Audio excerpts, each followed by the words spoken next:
Hi, everyone. Thank you so much for joining us for our Radical Self-Care Workshop. My name is Armani Donahue. I'm the program coordinator of the Black Leadership and Opportunity Center here at San Jose State. Really excited for this event. This is part 4 out of 6 for our Black Women's Forum.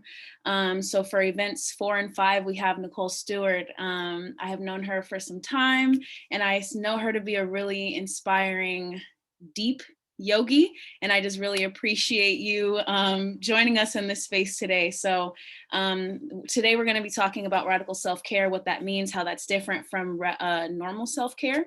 And she will be having a sound healing on Thursday at 5 o'clock with us. So without further ado, I'll go ahead and pass it over to Nicole. And once again, thanks for being here.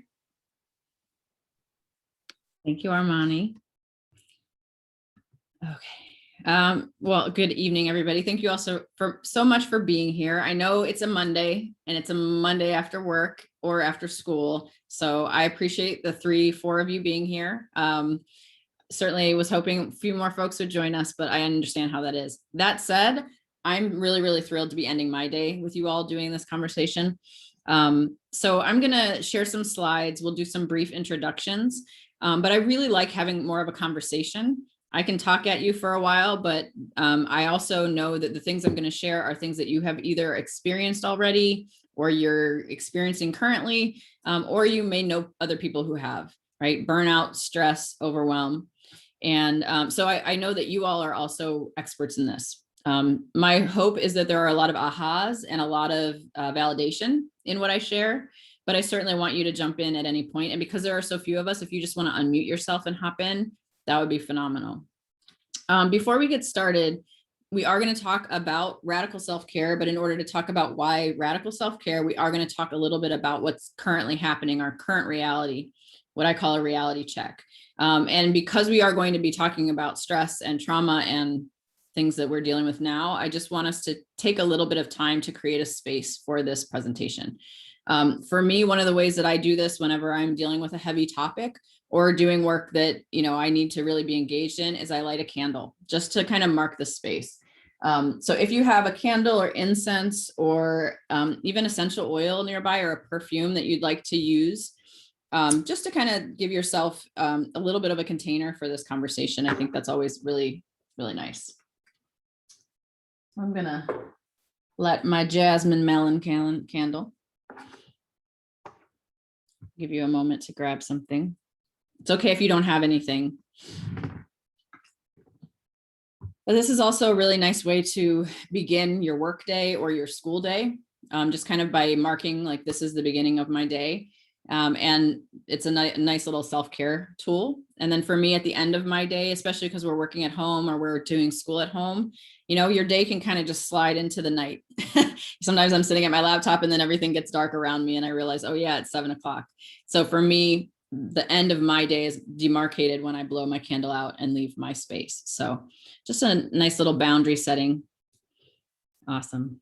All right. I'm going to go ahead and share our screen as we have a few more pieces here. All right.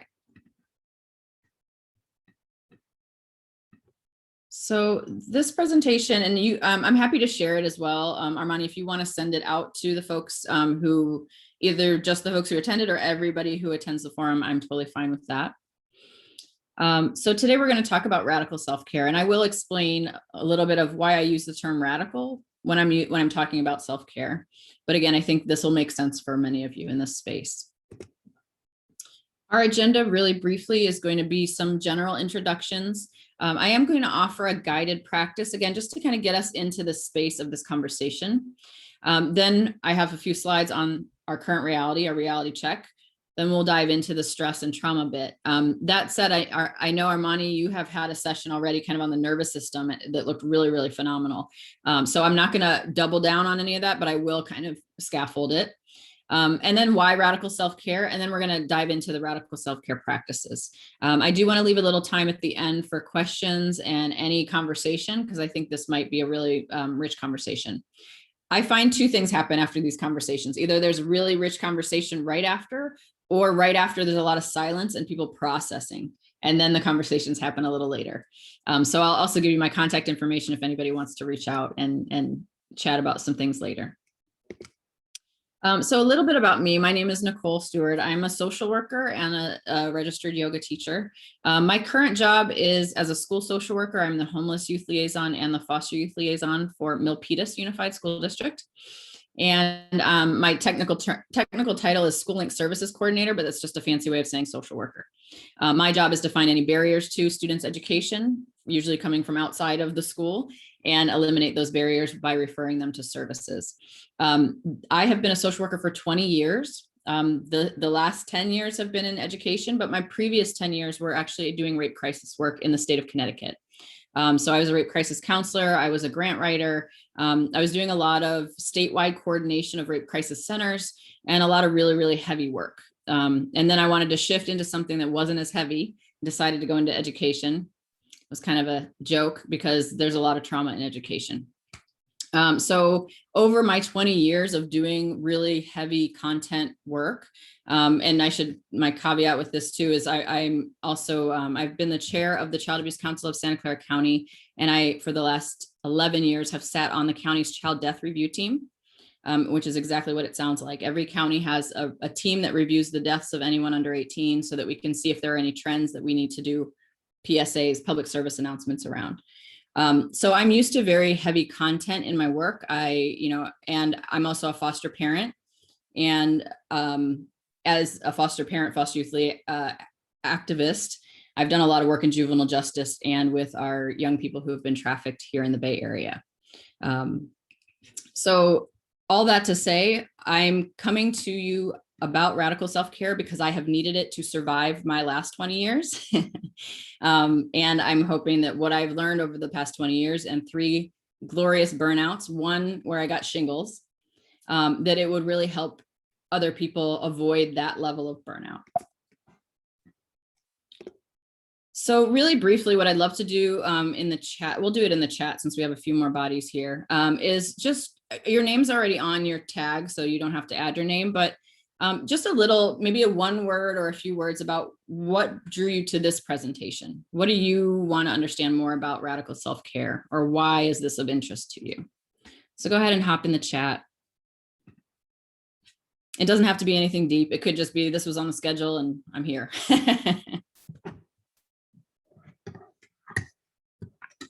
It's also always helpful to have a warm beverage nearby when we talk about challenging things. So you're welcome to have anything. All right, I'll pull up the chat. Cool. So maybe just, again, a word is fine. Why radical self-care?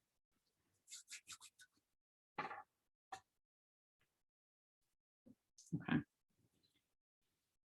Yes, warm tea can be a radical self-care practice. We'll talk about that in our rituals. But yeah, okay. So to implement it more in your weekly and daily routine while in school, awesome. Yeah, we don't do self-care very well. That can be really, really challenging, right? And then yeah, strategies for when we're overwhelmed and start spiraling. Okay, awesome. You are all in the right place. How to deal with stress? Absolutely. Good. So as I assumed, many of you are coming to this space because you are dealing with stress currently, or you've been in the space of overwhelm and didn't know what to do when you were.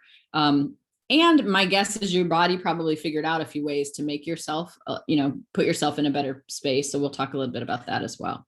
Thank you all for that. I'm going to go ahead and move us along. So what I want to offer to begin with is this practice. And it's a practice called GAWO, G-A-A-W-O, which stands for gently alert with your attention wide open.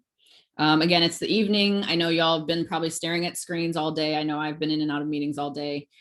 So we're a little tired. This is actually a guided practice to kind of give us a little bit of energy and open up our attention. So this is actually an eyes open guided practice. You are, so you can be nice and comfortable with your eyes open. Go ahead and sit up nice and tall, both feet flat on the floor. If you're sitting in a chair, if you're sitting on the floor already with your legs crossed, that's fine. Just sitting up nice and tall. And the reasons for this practice, GAWO is a practice to help us open up our peripheral vision. And the reason this is important is when we are stressed and overwhelmed, our brain and bodies work together actively, like you probably reviewed in the nervous system piece, right? To keep us alive. There are things that our brain does to put our body into action so that we can survive whatever threat is in our environment, whether it's a real physical threat or a perceived, psychic or emotional threat. Our body doesn't know the difference between a real threat or a perceived threat. And what happens is everything in our body is moving towards survival. And one of the ways that our body shifts us towards survival is by removing our peripheral vision so that we can stare directly ahead at whatever is coming at us, right? And again, even if it's an emotional trigger, our body will still close off our peripheral vision. This practice is a way of opening up that peripheral vision, kind of as like a brain hack. So this is kind of a body way of getting back to a state of calmness in our nervous system. So go ahead and sit up nice and tall. And what I'd like you to do is actually take your eyes off of the screen and look about 6 feet in front of you. Find something that's 6 feet away from you. And if you need to turn, that's fine. So find something that's about 6 feet away from you that you can still see and bring into focus. Okay. And as you listen to me now, look ahead at whatever happens to be in front of you while relaxing your gaze to let your field of vision spread out wide to the left and to the right. Do not look directly at anything to your left or right. Instead, use your peripheral vision to simply notice what is there. What you can see may be blurred and not in sharp focus, and that's okay. Your intention right now is to very gently let your attention open up wide to the left and to the right as you continue to look ahead at whatever is in front of you.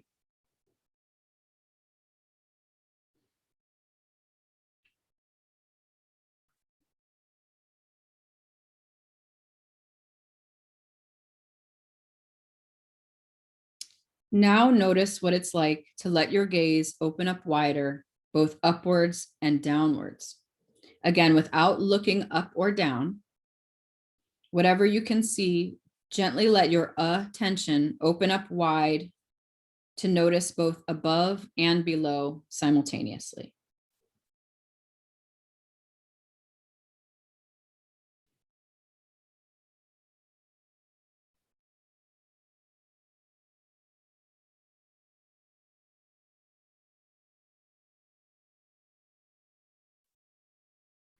Now notice what it is like to let your attention open up wide to the left, to the right, above and below, so that you are gently alert with your attention wide open, tuning in to notice all that your eyes are seeing.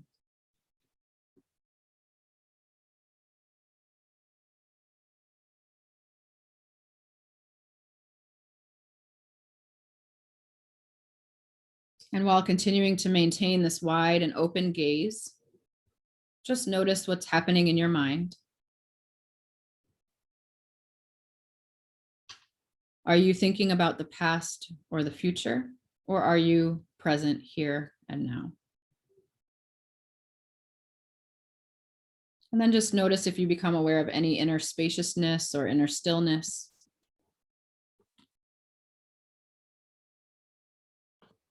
Go ahead and take a nice deep breath in and an exhale. Go ahead and blink the eyes a few times and then gently bring your gaze back to the screen. Good. Thank you all for indulging in that practice.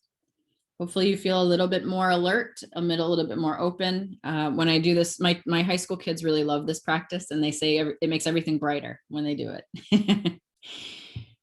So that's a practice you can do at any time. I highly recommend it, especially if you're on screens for a long time. After a Zoom meeting or a class, take your eyes off the screen, look a little bit further away from you. It helps your eyes gauge distance, but it can also, again, bring the rest of your world into view, can open up the brain and calm the nervous system. So there's a guided radical self-care practice for you. All right, so we're going to hop right in. Reality check, right? Current state of the world, we are in the midst of a pandemic. That's something we cannot get around, we cannot get under, we cannot get over. We must go through, right? We are all experiencing anticipatory grief about things that we know we will lose, or very real grief Many of us have lost things and people and relationships and time. Some of us may have lost jobs or are standing in different places of education.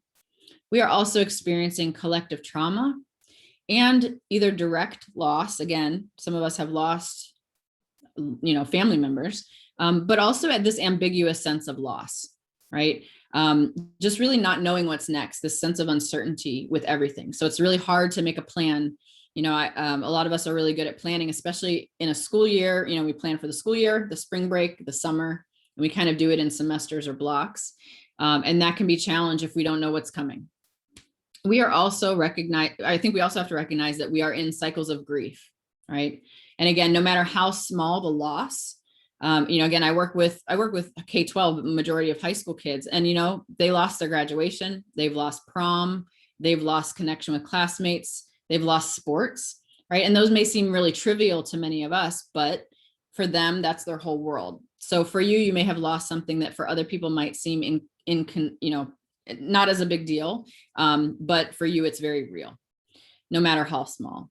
And then just recognizing that we're all adjusting to a new normal, although it feels like every few weeks we have a new normal to adjust to, right? I've been really trying since last March to ride the waves, and there are times when I'm like, okay, I think I'm doing the right thing. And then we get new guidance and we have to shift and pivot. So whatever new normal looks like, we are still moving toward.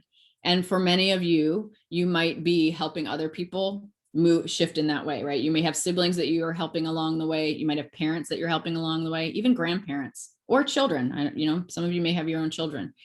So we're doing this for ourselves, but also for those around us. And also in addition to this pandemic, so we are surviving a pandemic. Some of us surviving unemployment. We are surviving distance learning. I know many of you. We are also surviving racial trauma and oppression, right? This summer was really, really challenging and continues to be. January was a little bit challenging as well.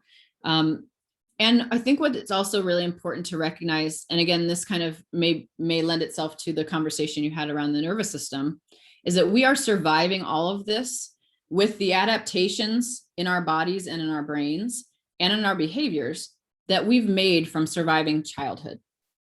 Right. So that's kind of when you're in your 20s and like as an adult, when you're adulting, I think the work of adulting is to kind of undo some of the patterns that we learn as children. Right. It doesn't necessarily mean you had to survive the worst childhood trauma. Right. Just surviving childhood, you have had to adapt and survive in that space. And now you're in a different space as college students. You're in a different space if you're in the workplace. You're in a different space if you're in a parenting space. Right. And when we are surviving the stress of the world, we are doing that with the adaptations that we have brought through childhood. Sometimes those work phenomenally well for us, as they did when we were in childhood. Sometimes though, not so much. And that's where we really have to start examining, like, okay, this thing that I used to do when I was a teenager that really worked for me isn't really working so much now that I'm in my 20s or I'm in college or I'm in the workplace. So how can I adjust it to make it work for me? A really simple really simple example is for me, I used to journal all the time when I was in elementary school and middle school and high school. I would, diaries after diaries after diaries. As an adult, when people say, oh, well, get your journal it out, that doesn't work for me anymore.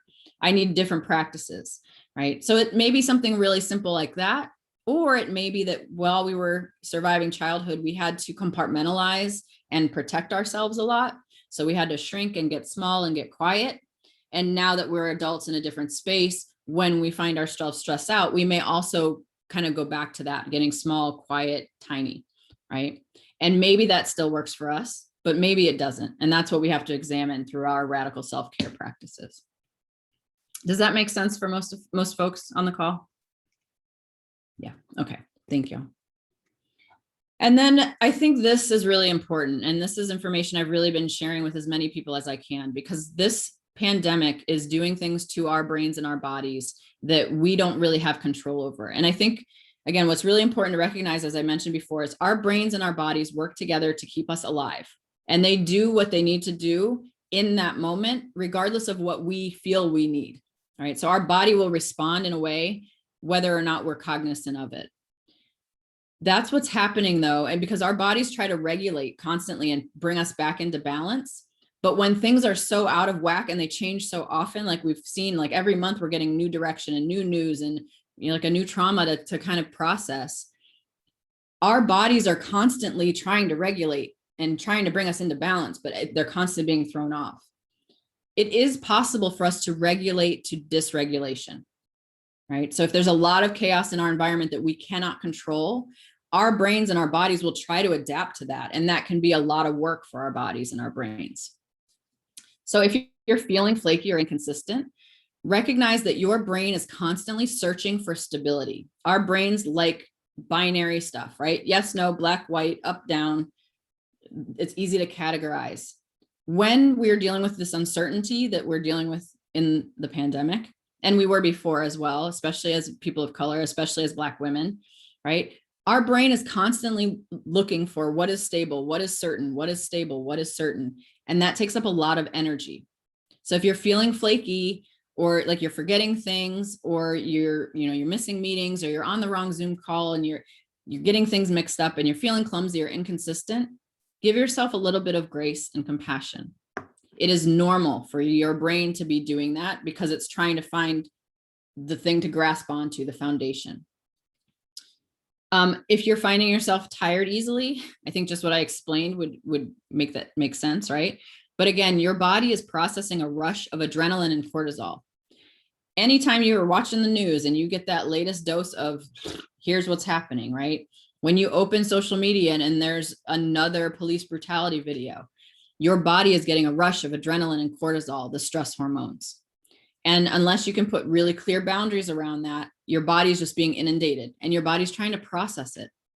So attention, memory, even our breath and our sleep can be disrupted.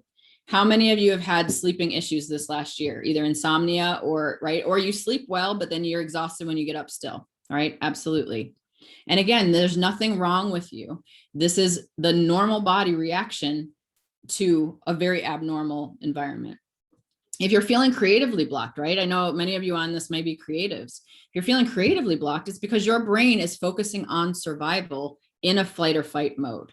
And when you are in fight or flight mode, that rest and digest part of our nervous system is trying to come on, and it's kind of getting pushed back. Like, no, we're in fight or flight. We need to survive. This is intense. I need to pay attention. I need to know what the CDC says. When's the vaccine coming? Right? Like, we're constantly doing this. We are in fight or flight all the time. So again, your creativity is still there. It's just harder to access because you don't need to be creative when you're surviving. Your brain does not need to be creative. Your brain needs, one foot in front of the other. What do I need to do next? And when we find those moments of rest and digest, that creativity can come on. So another thing, I don't know if many of you are feeling this, but I'll feel really, really blocked and stuck. And then I'll have a weekend, maybe a long weekend or, some time off where my brain can finally rest. And then I'll just get a creative surge. I'll just have a dream one night where a bunch of stuff gets downloaded, or I'll, be sitting and thinking about things and a lot will come to me. So you may notice that, right? Where it's stopped up. And then when you have some time to breathe and relax, you get a rush of creativity. And then this last one, which is really challenging because again, we're all working on what do you want to be when you grow up? What's your major? What are you going to do when you graduate? Right? What does your work look like? We're always constantly being asked that. But if you're having trouble focusing on your goals, recognize that your prefrontal cortex, the part of your brain that is dealing with judgment and analyzing and future thinking, right? When we say, what do you want to be when you grow up? We're asking you to use your prefrontal cortex. That part of our brain right now is shut down due to stress. So because being short-sighted, just thinking about the next hour, the next day is a survival mechanism. Again, our brain knows that there's uncertainty right now. So to protect us from planning long-term and then being burned because we don't know what's happening long-term, our brains are saying, okay, what's the next meeting? What are we doing for dinner? And what are we doing later tonight? Okay, maybe tomorrow too. But don't ask me what I'm doing this weekend or in 2 weeks or in 3 months, because my brain will not be able to think that far ahead. So again, all of these I'm sharing just so that we give ourselves a little bit more grace and compassion as we're surviving all of this, right? And this is what's building up in our bodies and in our nervous systems, creating the physical stress we're feeling, the mental stress we're feeling, and the emotional stress we're feeling. This graphic was just pulled from an article on college stress specifically. It was just recently published in December of 2020, so not just a few months ago, but just recognizing, you can see just in these comments, right? There's hopelessness, there's a lack of safety, right? Wondering kind of what the future holds. I will tell you, working with high schoolers, my high schoolers have been talking about, I don't know if there's going to be a future for me, right? The kids I know that are involved in climate change 2 years ago were being like, I don't even know if there's going to be air for me to breathe. And now with a pandemic, a lot of these high school kids are like, what is the future even? Right. And I know many of you may have felt that way at certain points during this last year. All right. Like, what's the point of this? Why am I even still in school? Am I even going to be able to do the job I want to do? Do I even want to do it now? Right. So this is a really interesting slide just to kind of look at these and seeing if you identify with any of them. And then this one, I apologize that it's a little bit fuzzy. I wanted to make it as big as I could, but this was a survey that they did asking college students, what is their biggest struggle? And you can see stress, anxiety, and loneliness is the largest one, right? And certainly keeping up academically, which then ties into that. But recognizing that isolation, right? The minute we kind of shut everything down and everybody went into their own spaces, the first 2 weeks, that might've been fun. And remember, we were told it was a long spring break and don't worry, we'll be back. Right? Like for many of us, we didn't necessarily understand the depth of the isolation we would be dealing with. So just recognizing that these are the many ways that you may be stressed out as a student.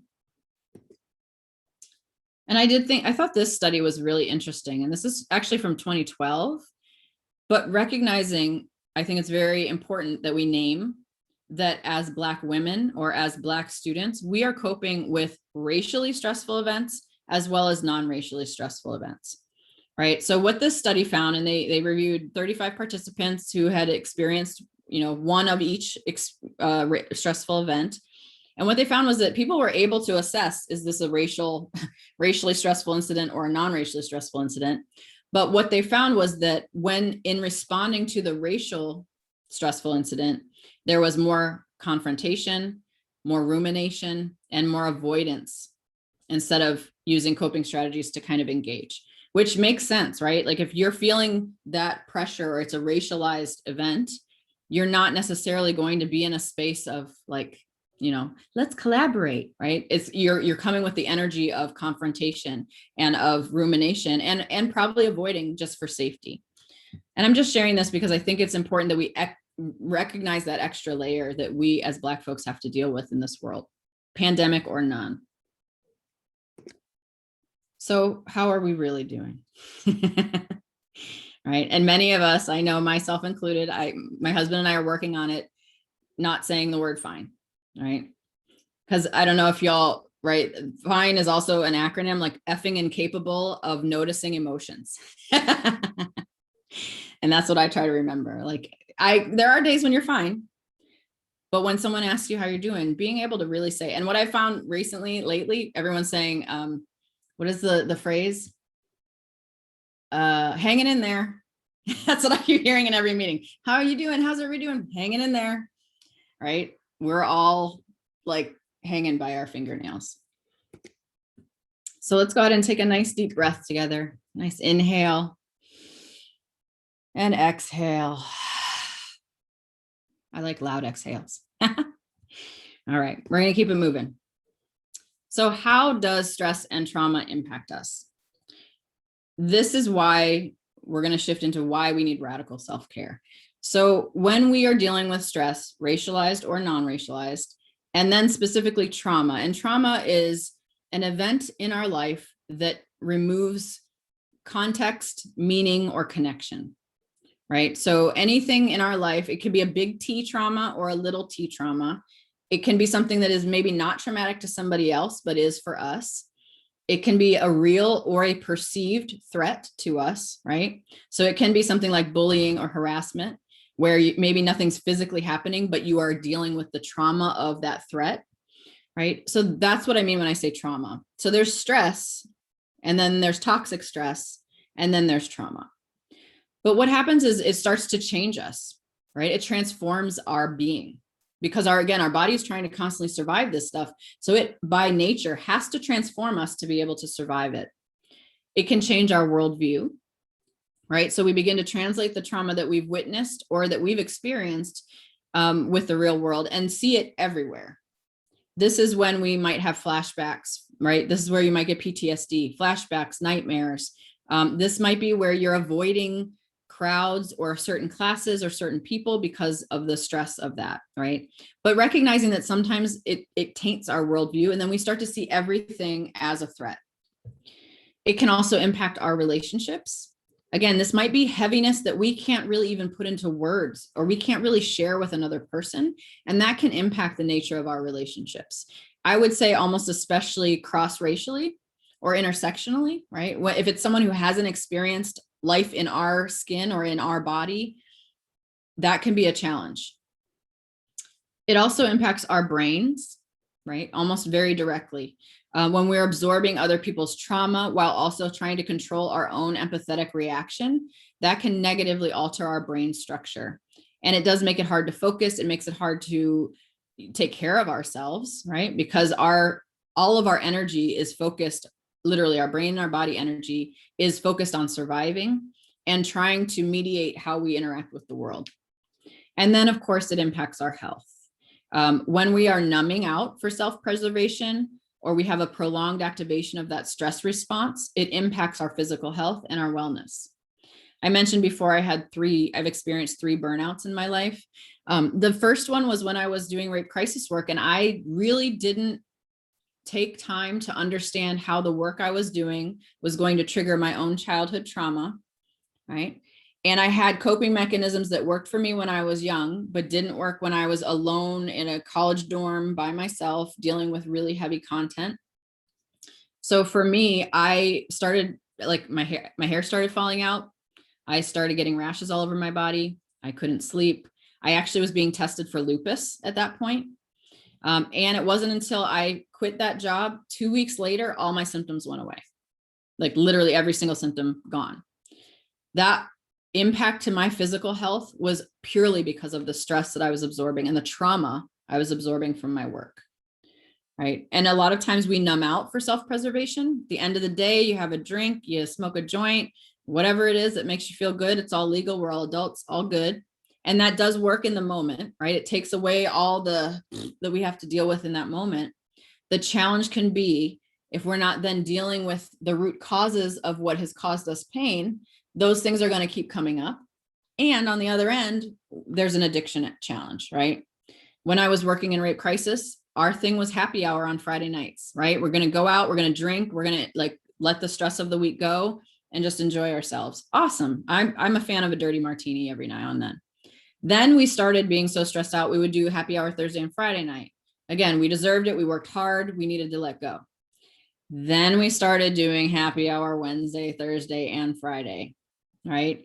And I even had colleagues that would go out every night of the week because we were dealing with heavy content, and then they'd go and drink before they went home. In that time, in about a 7-year span, I had a few colleagues who became addicted. And I had other colleagues whose marriages fell apart because they were never at home, or when they would be home, they would either be drunk or angry, right? So some of the things that we do to take care of ourselves or to numb out in the moment help. And then if we're not really addressing the root causes, those things will just continue to be Band-Aids and may cause more harm, right? So I hope that makes sense. No judgment, whatever works for you to numb out for a little while is, I'm not against numbing out. It just can't be the only option. So I'm not going to spend too much time on this because I know you all talked a little bit more about the nervous system. But the reason I bring this part in is just to share again how our brain is kind of built and how we have to engage it. So we start with the red part of our brain, that reptilian brain. And let's see. Yep, I got my brain. I'm a nerd like that. So this base part of our brain is the brain. Remember, the central nervous system is just the brain and the spine, right? Like that's the central nervous system. Nerves are going from the body to the brain to the body. And this is where we have the parasympathetic, sympathetic nervous system. None of these things in detail you have to remember. You all got this in Bio 101 or high school biology. I'm just refreshing your memory. You all know this stuff. But what happens is our reptilian brain is the brainstem and the cerebellum that is connected directly to the spinal cord.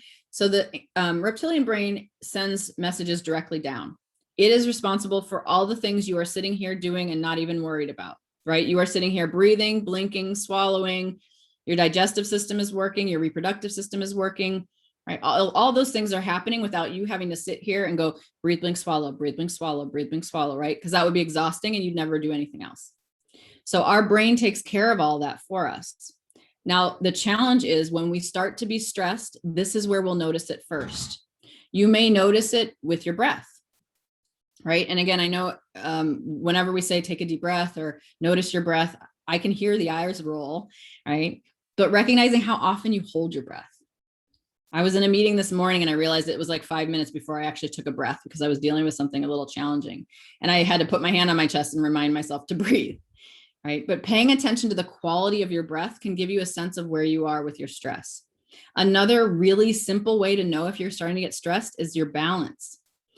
It's either when you're standing still and you fall over, if that's ever happened to you, because you're like standing on the outside of your feet, kind of, or you just notice that you're a little more clumsy. You're bumping into things, you're forgetting, you're dropping things. You might notice bruises on your body that you don't remember where they came from.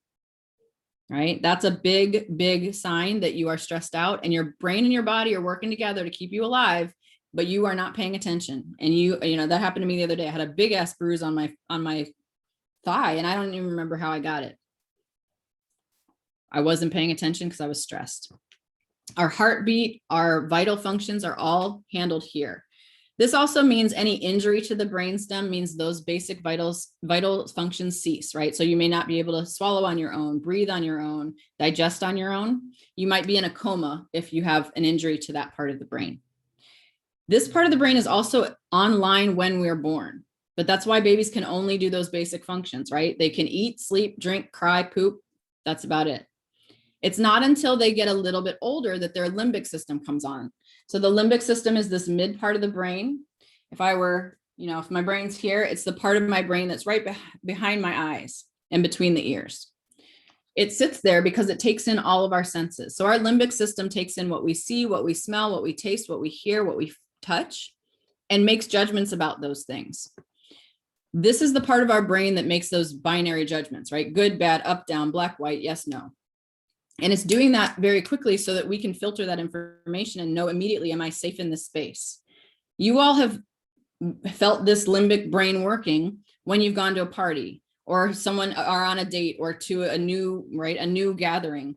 And immediately when you walk in, you can sense whether it's a chill vibe and you're safe or if something's off, right? I don't know if any of you have had this experience where you walk in a space and you immediately, like the hairs on the back of your neck stand up, or you immediately know, I can't see the back corner. It's too dark in here. I don't like the smell in here.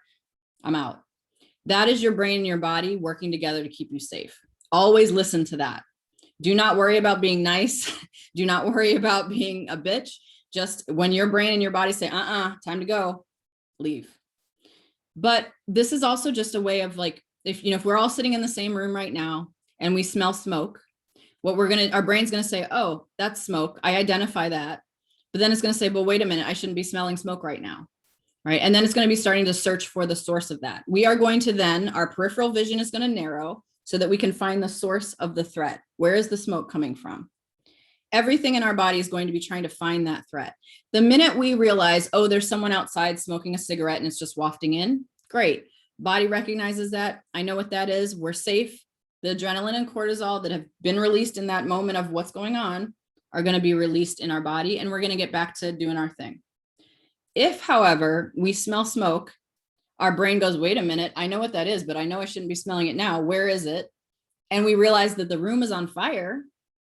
We're going to have to do a very different action. So what's going to happen is, again, our adrenaline is going to come from the brain into the body to physically help us move, right? You don't move an inch of your body without adrenaline. Adrenaline's going to kick in, letting our legs move, get us up and out. The cortisol comes in because cortisol is actually a pain reliever. Again, y'all, our brains and our bodies are magic. Our body knows that if we are having to survive a threat, we are going to have to move quickly and not be worried about pain or getting hurt. So adrenaline and cortisol are released at the same time so that we're going to take action, and we're not going to feel any of it until we are safe and our body knows that we are safe, and then it will dissolve the adrenaline and cortisol, and then we'll start to feel pain. You've experienced this if you've ever been in a car accident, and then the next day you're in a lot of pain, right? So maybe right afterwards, someone will ask you how you're like, no, I'm fine. I don't need an ambulance. I'm good. I'm fine. I feel fine, because you're in shock. Your body's protecting itself.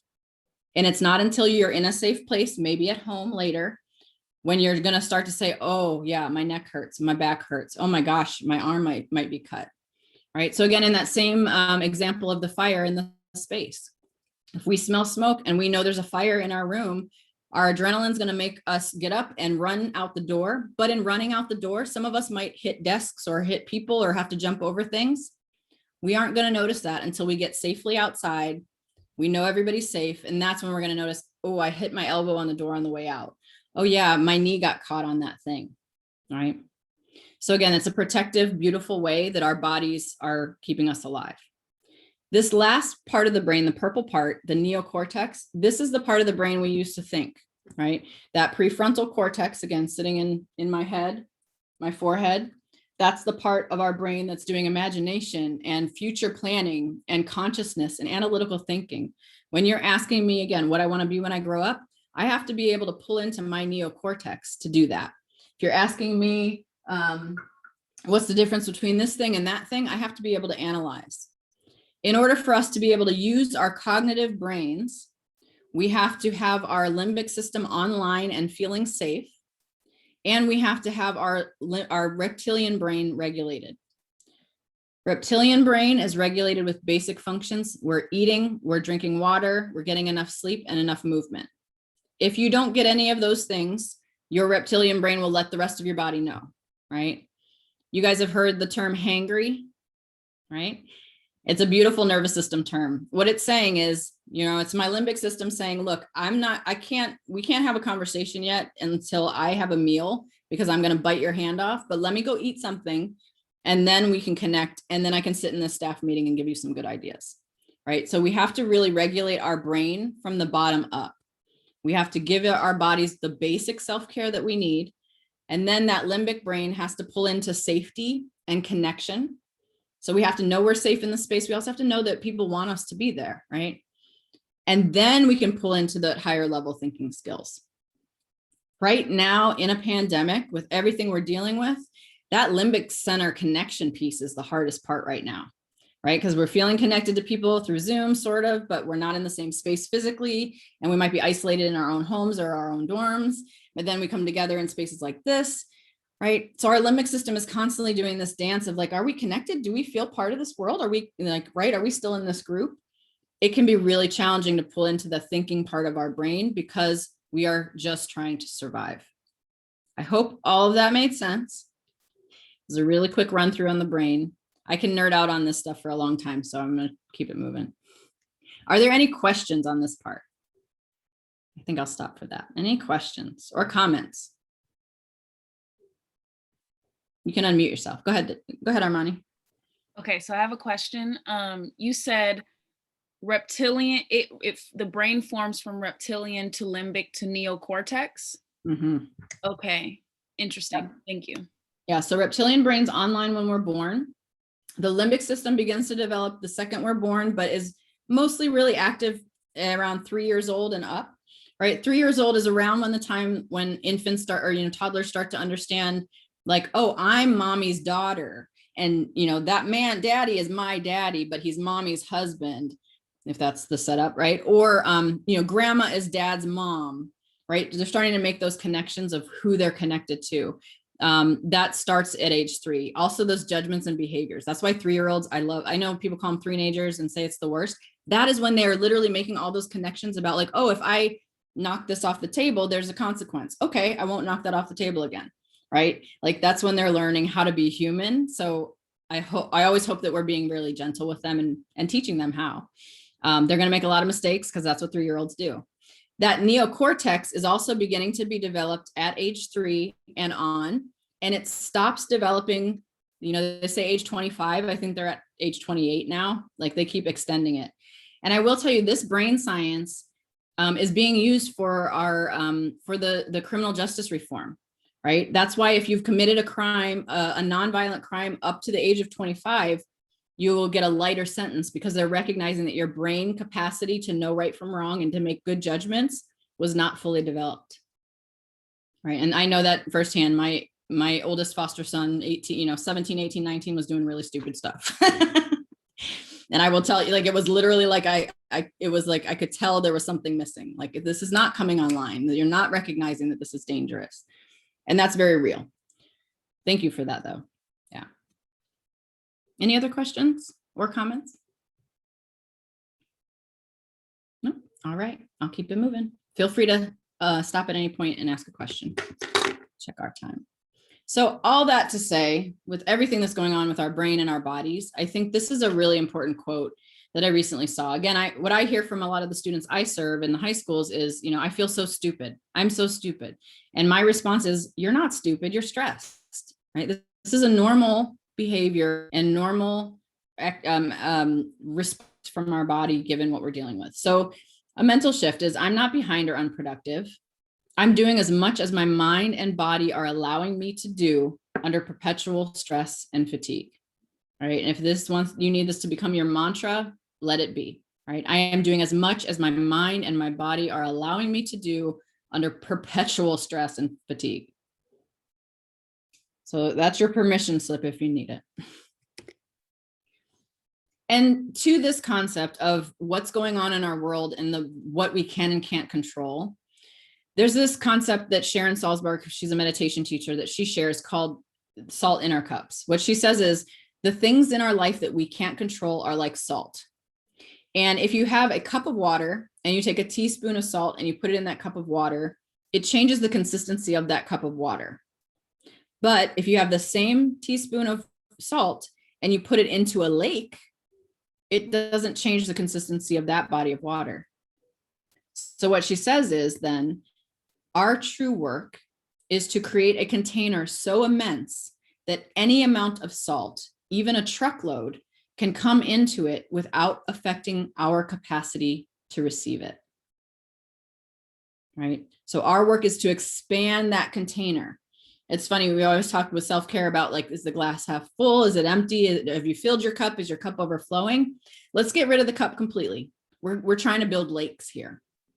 Right. So when that truckload of a video of another Black man being murdered by police comes into our presence, right, that's a truckload of salt we have no control over. We can still expand that container so that we can hold that without coming undone. I hope that makes sense.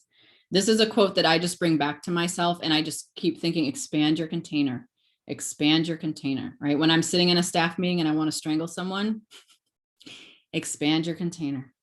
Expand your container. So how do we do this? There are two ways that we can kind of look at expanding our container. And both of these come from Dr. Nadine Burke-Harris. I don't know if any of you have heard of her or have fangirled on her. She is our California not attorney general, health person. I forget the title specifically. But she is a pioneer and a advocate for understanding childhood trauma. Her book, The Deepest Well, I highly recommend it.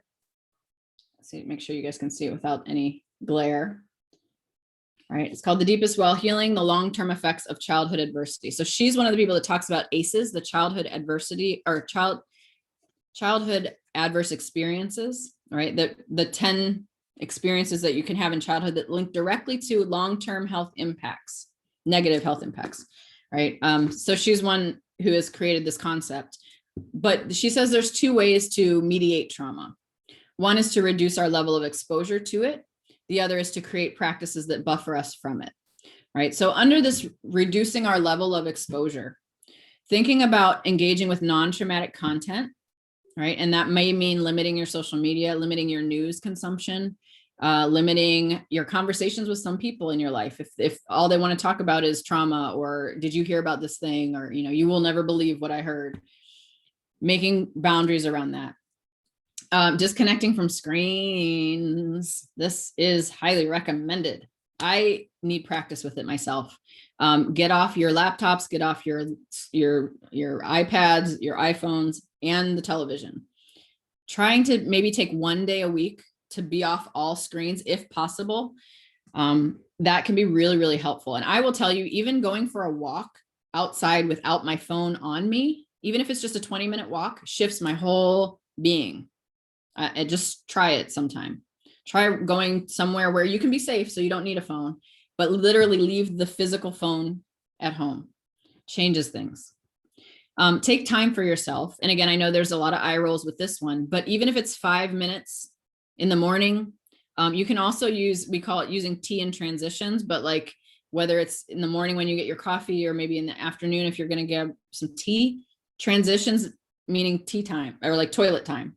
Right? That might be the only time you have for yourself is when you're in the bathroom. Use it. Create a reasonable schedule. I think especially now with the distance learning, working from home, you might be able to create a more reasonable schedule. So for me, even though my work feels a lot heavier now and I'm doing a lot more work, I know if I'm not on a Zoom meeting with my colleagues, I can take an hour to do a yoga class or to, take 20 minutes to take a walk or even take an extended lunch, knowing that nobody's going to find out and it's just my time. I highly recommend taking naps during the day if you can do that, right? Because you're at home, so take advantage of that. And then requesting support, seeking help, and reaching out. This really does help us reduce our level of exposure to stress or trauma. That support, I mean, many of you are doing that by being here today, right? So kudos to you, good on you. You have that with your colleagues. You may have a group of friends that you hang out with or that you Zoom or FaceTime with, just folks that check in with you, an accountability buddy. But please feel free also to reach out. You can reach out to me. I'm always a good sounding board. But if you need help, I highly recommend, especially now there's a lot of online therapy support. There are text crisis lines you can contact if you just need in the moment some support. And then when we think about creating practices to buffer the amount of stress and trauma in our lives, some of that is finding ways to connect with joy and nature. One of the things I really think about often, so like this weekend, I was able to go to San Diego. I've got my vaccination. So I went to San Diego to help a friend who's considering moving, and just being in the ocean, right? I'm not a swimmer, I'm not a surfer, but just being on the sand, listening to the water. Friday, I had to work, even though I was down in San Diego, and I actually had to deal with a HR complaint. I'm dealing with some racial discrimination that I am dealing with at work. But at Friday, I got some more bad news. And I immediately, as soon as I got off that call, went out of the Airbnb and walked to the water. Like I immediately needed that buffer. I'm like, y'all are not ruining my day today. Right? I couldn't do anything about the call. I can't do anything about this person who's bothering me. Well, I am. I got some legal remedies. But you know what I mean? In the moment, I couldn't do anything about that exposure. So instead, I did a buffer. Took myself to the ocean, said, okay, that call's done. I don't need to pick anything up till Monday. I'm here. I'm going to breathe it in and be here present. Nature is really good for that because nature actually helps restore our natural rhythm. And we're going to talk about that in a moment as well. Adopting basic self-care tools and practices is also a way to buffer stress. Finding things that work for you, not just for yourself, but also with others. And then pulling into radical self-care, contemplative practices, something connecting your mind and your body. So we're going to jump into radical self-care. First, we're starting with our basic self-care. Reminder, and again, y'all know this, healthy food, plenty of water. And I always have to say water instead of just drinking, because I am someone who could have coffee and that be the only thing I drink all day. Coffee is not hydrating. It does the opposite, right? Regular exercise. And I'm not going to be the one to tell you go run a marathon. Regular exercise just means moving your body 20 minutes every day. I have, we all have the health app on our phones. There was a period of time, y'all, that I did not move. I moved from my desk to the couch to the bed, desk, couch, bed, desk, couch, bed. And then I went on a hike with a friend and got 12,000 steps. And I think I broke my phone. Like it went like, right? But regular exercise, getting regular movement is really important. And you know how you feel when you haven't moved in a while. Restful sleep is also very important. You will see studies that'll say, you want 8 to 10 hours. And yes, if you can get 8 to 10 hours of restful sleep, rock on. Like, get as much sleep as you can. Sleep is the magic. It's the superfood. Get it all. Naps count. However, if you can't get 8 to 10 hours, if you can get 6 hours of restful sleep versus 8 hours of not very restful sleep, the 6 hours of restful sleep is better. So you just want that really deep sleep. And then finally, connection with others. That's a basic self-care piece.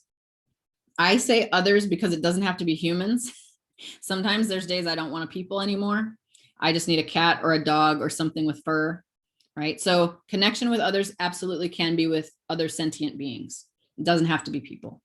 And there's all kinds of research on the fact that, like, when you're petting a cat or a dog or, any kind of animal, that it actually lowers your blood pressure, it lowers your heart rate, and it puts you in that rest and digest nervous system state.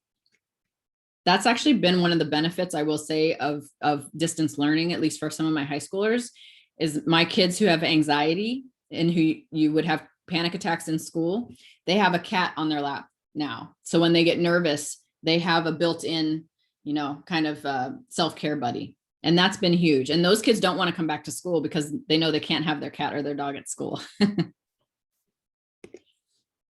So why self-care, other than everything we just talked about? Recognizing that if your compassion does not include yourself, it is incomplete. Many of us who identify as women, many of us who identify specifically as Black women, are caregivers. We are compassionate to a fault. We give, and then give some more and some more and some more. And then we forget about ourselves. I know I saw this all the time with my grandma. My grandma would cook for everybody. She'd be cooking in the kitchen all day long, all day. And then she would stand there with a paper plate and just with a little bit of a meal, or not even eat at all, because she was so concentrated on making sure everybody else got to eat. Right. And I started to notice this quite a bit. I'm like, Grandma, you got to eat too. No, baby, I got to make sure everybody else eats. So recognizing that is something that we all do. I believe that is a survival tactic from our ancestors, making sure that everybody eats, and knowing that you can take care of yourself, but looking out for others first. It's amazing. It's beautiful. And we have to turn that back to ourselves. That's so important that we include ourselves in our compassion. Really briefly, as a nerd out, the word compassion actually means to suffer with, right? The word passion means suffering. Think of the movie Passion of the Christ, right? That whole 2-hour movie was just about the crucifixion. So passion means suffering, and calm means with or together, right? So to suffer with is what compassion means. We have to be able to give that to ourselves as well. And when it comes to the radical self-care, part of this is, I get a lot of this from Angela Davis, from our Black Panthers. I always call them siblings, but also from our ancestors. I specifically use radical self-care in the name of Fannie Lou Hamer, who was an activist, voting rights activist before civil rights. And she understood deep radical self-care without ever calling it that. And I'll explain what I mean a little bit more. And I think in general, our ancestors pulled into radical self-care. That's the only way they survived, right? So anyone who wants to make change in this world has to learn how to take care of herself, himself, or themselves. It is impossible for us to make good change in this world and not get eaten alive by these systems, right? So in order for us, if we want to stay in the fight long enough to make change, and this, Angela Davis, she spent time in prison, right? Like, these are folks who were beaten and were arrested, some of them killed. The only way the ones who survived was doing radical self-care. Angela was doing yoga in prison, right? Some of these Panthers, Erica, they were doing yoga and meditation while locked up. My girl Fannie Lou Hamer was singing This Little Light of Mine while she was being beaten, and hearing other people in the next cell being beaten, right? That's what I mean when I'm talking about radical self-care, how to survive, not just survive, but be able to thrive afterwards. And Angela says, if we want to make change in this world, we have to take care of ourselves. And what Angela says goes. I will say, so San Jose State Human Rights Institute, I will disclose my husband, Dr. Armeline, is the one who is running that. And he recently had a panel discussion with Angela Davis. It was just last month. And one of the things she said, because he asked her about this self-care piece, you know, all this work you're doing, how do you stay sane? How do you stay alive? And the first thing she said, and her words, I could just cling on all day, but she said, you know, a lot of us in this space feel like we are the only ones to do this work and that we have to carry that work. And then she says, I am under no illusion. What'd she say? And I do not work under that illusion. Right. So this illusion that we have to carry everything for everyone, it's just that, it's an illusion. And the sooner we give up that illusion and do not work under it, the more free we can be. So let's take another deep breath before the last bit of our training. All right. So radical self-care. I use the term radical because it means getting to the root. It also means to change the structure of something or to go against the status quo. And I truly believe that if we are going to survive and then thrive in this world to be able to make the change we need to see, we have to get to the root of the problem and we have to change status quo, because what we have right now is not working for us. Too many of us are getting sick. We are dropping out. We are quitting work, or straight up, we are dying. There have been a lot of suicides of Black Lives Matter activists this summer. The most prominent one in Columbus, Ohio, where I'm from, one of the Black Lives Matter protests killed himself on the steps of the courthouse, right? And he said that this work was too triggering for him. It was too overwhelming for him to be working for racial justice and then constantly be watching these videos of men and boys who look like him being murdered with no recourse, right? It was too overwhelming for him. And that's why the things in this world that challenge us and that force us to survive are radical. It transforms us. So our self-care must be just as radical to meet that need. So radical self-care is not a fad or a trend. It is not a crisis intervention, right? So sometimes self-care is seen as a crisis, like, oh my gosh, I need self-care, right? We only come to it when we're in a crisis. That's not what radical self-care is about. It is not mutually exclusive to collective and community care. This is something I often hear whenever I say radical self-care. People are like, yeah, but what about community care? What about collective care? What about systems care? All that's encompassed in radical self-care. You cannot survive and thrive and make change in this world without doing it with other people. That's just a fact. It is not just a way to numb out, feel good, or distract ourselves. Sometimes radical self-care doesn't feel so great. And I saw that you all talked about this already, right? Starting a meditation practice isn't always easy peasy. When you really start a mindfulness practice or any kind of contemplative practice, you start to dredge through the gunk for a little while first before things clear. So anytime you're doing this work, it's not necessarily about feeling good, although that may be the end result once we really lock it in. Radical self-care must be intentional, meaning we do it on purpose. It must be explicit, meaning we make it known and we talk about it. And it must be integrated into our daily lives. And I know one of you mentioned that at the very beginning when I asked why radical self-care, you said, I want to integrate it more into my daily life, right? I want to be able to have this as part of a normal process. It must also prioritize our mental, emotional, physical, and spiritual well-being. And then it also must transform us in ways that undo the harm, right, of the trauma and what we've experienced previously. So this is in a nutshell what radical self-care is and what it is not. And then we're going to dive into the different pillars of radical self-care. So the first one, and I have, other than the reality check, there are 5 other categories of radical self-care. This first is remembering and reconnecting. And when I use the word remember, I mean it as like bringing back to memory, but also remembering, the opposite of dismember. Because what I know and what I've experienced is when we're dealing with stress or trauma, we can dismember ourselves in a way that, because we have to show up in certain spaces in different ways.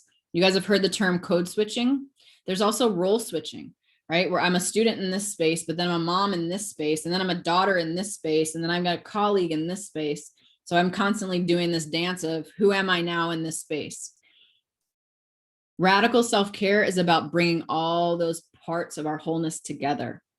So bringing it back, remembering our ethics, our values, our alignment in our work or education, remembering who we are at the core of our being, and finding ways to always be our authentic self in the world.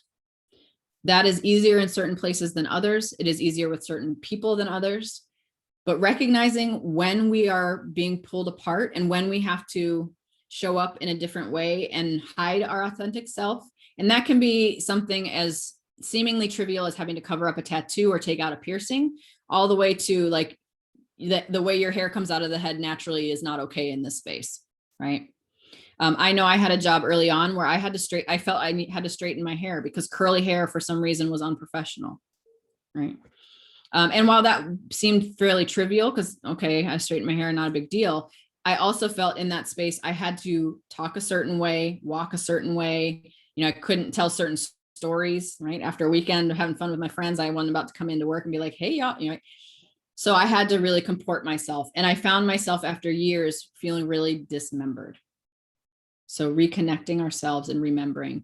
And then also recognizing that stress can pull us away from the things that we love. It pulls us away from our passions, pulls us away from our purpose, pulls us away from our people, right? The isolation. And it can pull us out of our pleasure.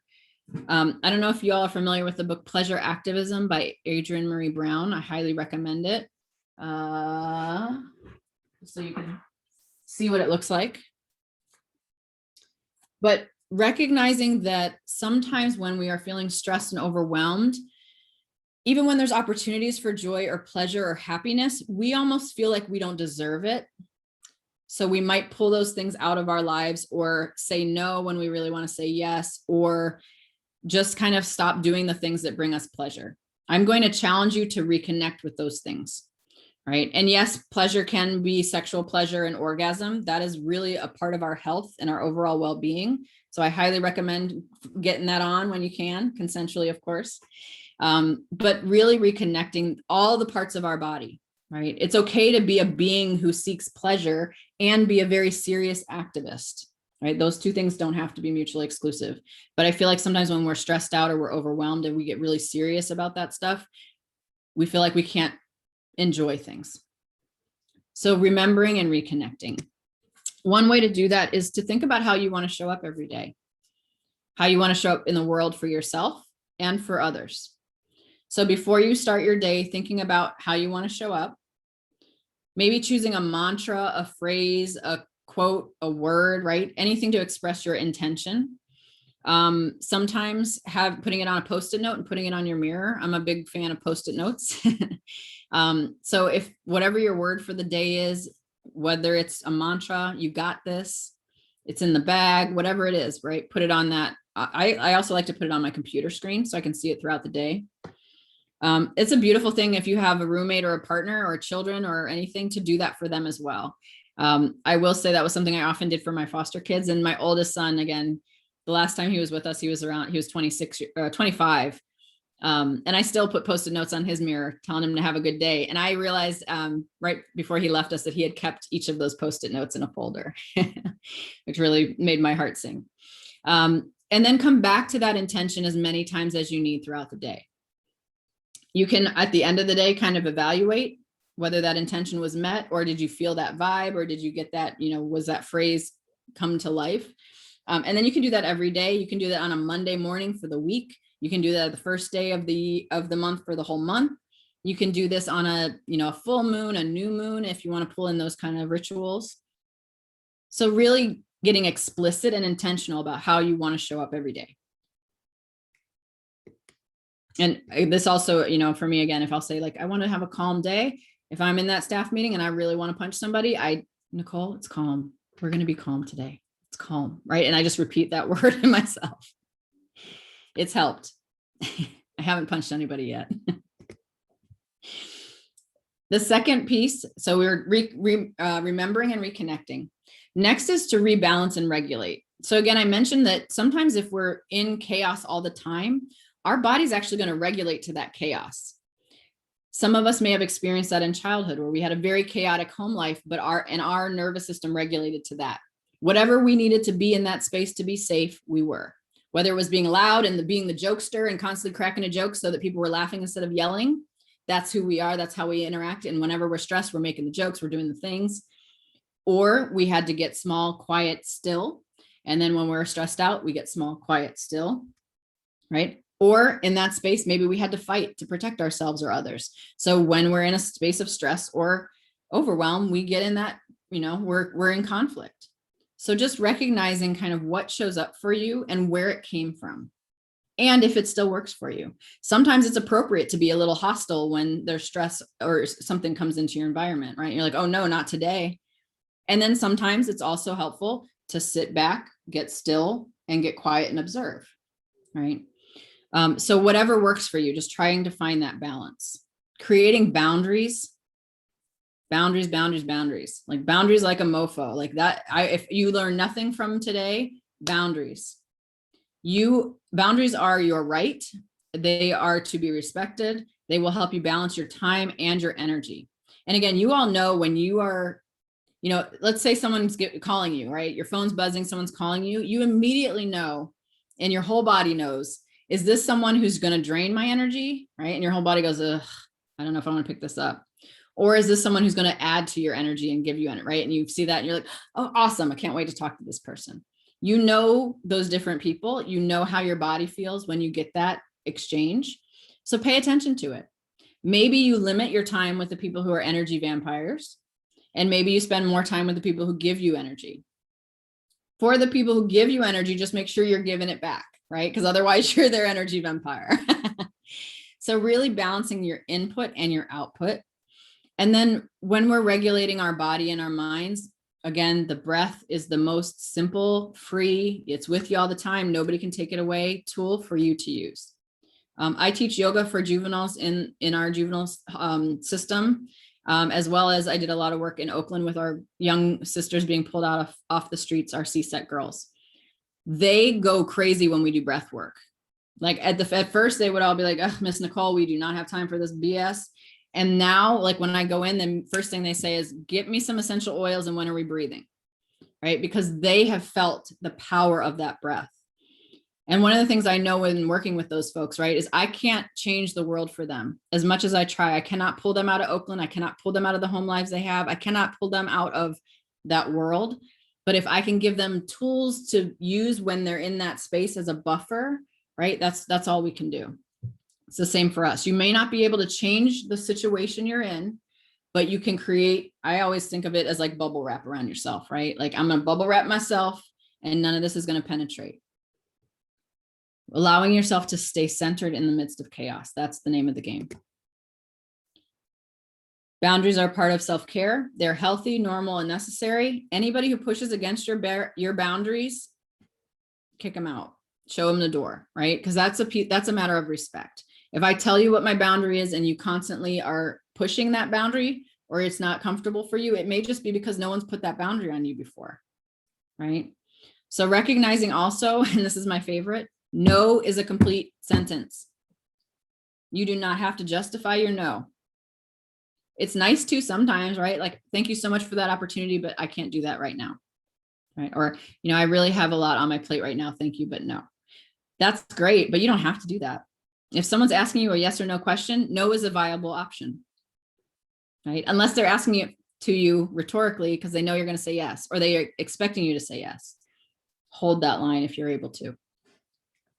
And also think about who can you share your boundaries with and who can help you reinforce them, right? So, it might, for me, one of my boundaries, and it's not a boundary with other people, but one of my energy vampires is checking my phone first thing in the morning. So I have made a boundary that I do not check my phone the first 30 minutes I'm awake. And my husband is my accountability partner. Like he'll literally like knock the phone out of my hand if I pick it up before I wake up, or he'll call me out. Right. And we've made that agreement. I need you to call me out when you see me scrolling at 8 a.m. Right. And he'll be like, you're not on social media, are you? No, I'm not. I don't know what you're talking about. But having those accountability partners is really, really helpful. Another way to think about an energetic boundary, and I have shared this in many presentations and many conferences, and I get everybody just has the exact same feeling. I heard this myself at a conference and my whole body shifted. This concept that we can care for other people without caring for them. I'm going to say that again. We can care for other people without caring for them. What this means is I can care about my sibling, but if my sibling is constantly needing me to pay their bills, or I'm their crisis, their get out of jail free card, or I'm the person they come to in crisis, I can say, I can care for you, but I can't carry this, right? I'm not going to hold the weight of your stuff, right? And this is some like an energetic and psychic buffer, right? I care about this, but I'm not going to carry it. And it's really also important for us to think about when we are thinking about all the racial trauma and the other things that we are seeing in the news or in the world, right? You can care about global warming, but to carry, right? To carry all that is intense. And that is not open for one person, right? One person didn't create climate change. They're not going to fix it. Many of us who are compassionate and love and care about other people may feel the need to carry people. And that is weighing us down. And you can tell in the definition, right? Caring is display kindness and concern for others. That feels great. The word carrying means to support the weight of, right? Very different feeling in the body. So this is a mantra that sometimes I have to do as a social worker, right? I'm helping families with housing and with food. There's so much more I wish I could do, but I can't change the housing situation here in Silicon Valley. All I can do is the little bit I can with rent relief and food vouchers and things like that, right? So what I say to myself, actually this morning before I came to prepare for this, I had to go pick up a laptop and take it to a student who's in a hotel with his mom. And when I left, I didn't want to leave him there. And on my drive home, I had to say, Nicole, you can care about this kid, but you can't carry this because I can't. It's too much for me, right? So just remembering this, you can care without carrying. This next one is routines, rituals, and rhythms. And this comes back to the hot tea as self-care, right? So anything we bring intention to, we can create a ritual around. And one of the things I recommend starting to create some rituals around are things around tea and transitions. So again, when I'm making my coffee in the morning, sure, I can put it on an automatic timer and it's, ready when I wake up. So I smell coffee and that's great. But I have a hand, a pour over coffee. So I make 1 cup at a time because my husband doesn't drink it. And I really take time to smell my coffee beans. When I grind them up, I have all kinds of things I add to it as I do creamers and collagen and stuff. But I really take my time making my coffee. It doesn't take me more than 10 minutes, but all my attention is focused on making my coffee. Then as soon as I made my coffee, I usually drink it while I meditate, and then I can start my day.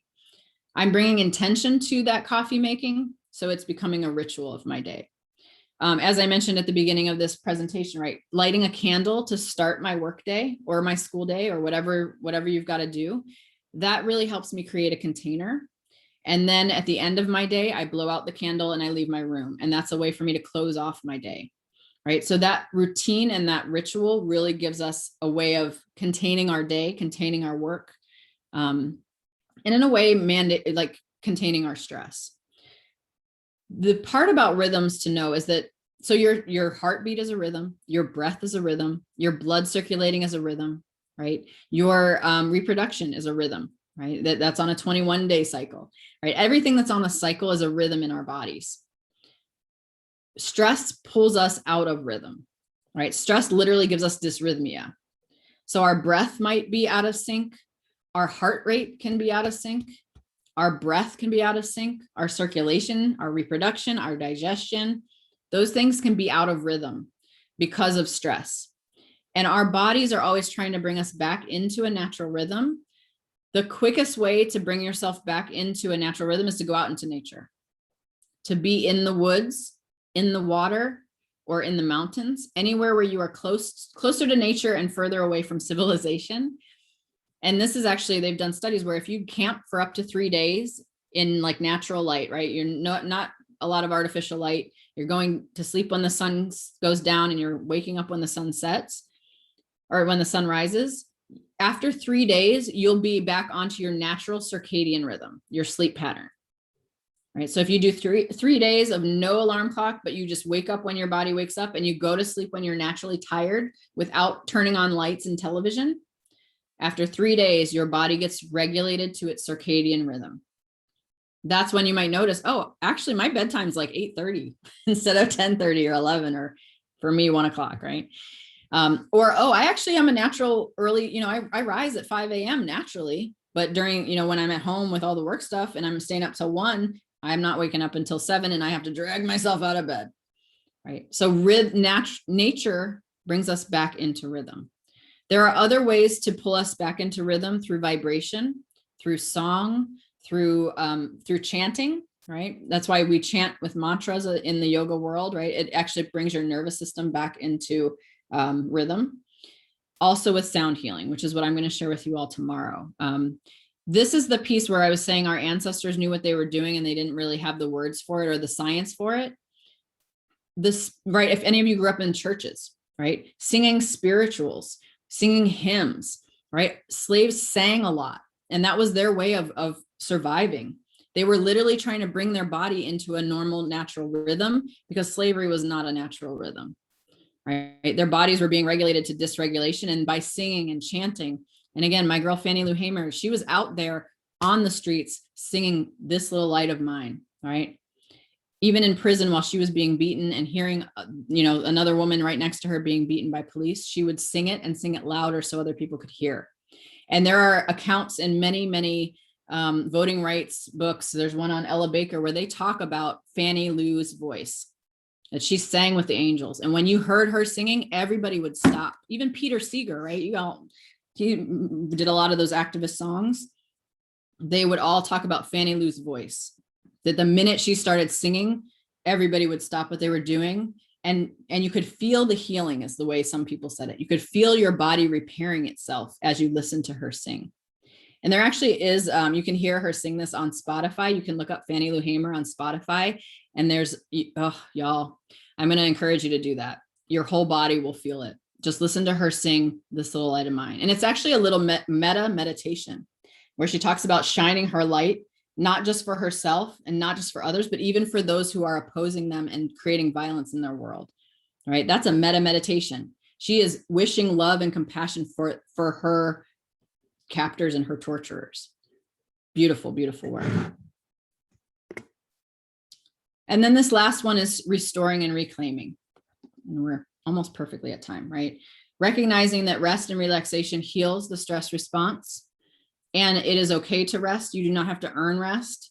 Doing nothing is a real thing. So if you tell someone you're doing nothing and they say, oh, well, can you do this? You're like, nope, I'm doing nothing. Rest and sleep are vital to our well-being. And it's the only way for us to kind of recenter ourselves and recalibrate.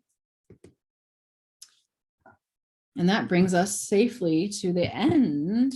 I wanted to share my contact information with you, so you all have it. I do have a podcast, I feel like everybody does, but it's called the Steward Project Podcast. I actually have not recorded an episode since last March, partly because this pandemic has kicked my butt as a social worker, but I am going to start recording again this month. But I do have my most listened to podcast is the one on caring versus carrying. I do think that one's really, really important. So I'll leave you with this quote from Lilla Watson, who is a feminist Aboriginal and an artist. And she says, if you've come here to help me, you're wasting your time. But if you've come because your liberation is bound together with mine, then let us work together. So I am here for our shared liberation, and I would love to stay connected with you all and have some more opportunities to share with you all. So I'm going to pull this off share so we can see each other's faces. And then I'm open to any questions, comments, input. And it is 6 o'clock though. So if y'all just want to be like, okay, it's time for some radical self-care. Hard boundary. That's okay too.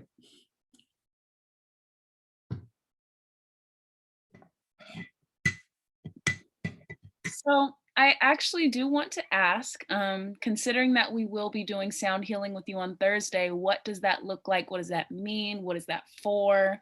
Because for some people it's just bowls and sounds, but like, what does this mean? It is just bowls and sounds. Um, the beauty, though, is so the way that sound healing works, and with sound healing, it actually isn't just the crystal bowls. That's the instrument I play. You can do sound healing with drums, and again, in African traditions, there's a lot of drumming. The goal of sound healing is just to bring a cadence and a resonance to the body, so that the body can then pull itself into a natural rhythm. So the reason I use crystal bowls is that crystal, I like the way it sounds. I like the way it resonates. I'll share with you one of my bowls. And with these crystal bowls, you can kind of play them or ring them, but you can also get them to sing a little bit.